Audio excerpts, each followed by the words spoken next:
Jack, un soldat des forces spéciales tout juste retraité, se fait contrôler par 2 policiers dans la rue. Jack sort ses papiers d'identité, mais les 2 agents ne daignent même pas y jeter un œil et exigent de fouiller son sac à dos. Ne voulant pas chercher les ennuis, Jack pose son sac par terre. Après avoir fouillé sans rien trouver, les policiers s'apprêtent à le fouiller au corps. Jack n'a d'autre choix que de coopérer et soulève ses vêtements, révélant ainsi le couteau à sa ceinture. Les policiers dégainent immédiatement leurs armes en lui ordonnant de ne pas bouger. Même si Jack affirme posséder un permis de port d'armes blanches, les 2 agents confisquent de sur-le-champ son couteau militaire et s'apprêtent même à l'emmener au commissariat pour port d'armes illégal.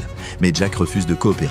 Voyant qu'il n'y a personne aux alentours, les 2 policiers décident de lui donner une leçon. Cependant, malgré plusieurs tentatives, ils ne parviennent pas à toucher Jack. Ce n'est que lorsqu'un des policiers sort son pistolet que Jack accepte de les suivre au commissariat. Ils ignorent qu'ils viennent de s'en prendre à la mauvaise personne. Une fois au commissariat, le chef de police examine les papiers de Jack et découvre qu'il est colonel des forces spéciales. Pour éviter tout problème inutile, le chef ordonne immédiatement à ses subordonnés de rendre ses affaires à Jack et l'invite dans son bureau pour s'excuser. Mais Jack remarque que le bureau du chef est rempli d'objets de luxe hors de prix. Il réalise que le chef est tout aussi corrompu que ses subordonnés. Peu après, Jack quitte le bureau. À ce moment-là, une jeune fille arrive en face de lui. Cette jeune fille, Kaylee, est venue au commissariat pour payer ce qu'on appelle des frais de protection. Mais lorsque Kaylee s'apprête à partir après avoir payé, le chef nourrit de mauvaises intentions envers la jolie jeune femme. Par chance, Jack, qui vient tout juste de sortir, se rend compte qu'il a oublié sa radio au commissariat. Quand Jack retourne au bureau, il tombe sur le chef en train d'agresser Kaylee. Voyant Kaylee recroquevillée dans un coin, l'air désemparé, comment Jack, en tant que militaire, pourrait-il rester les bras croisés?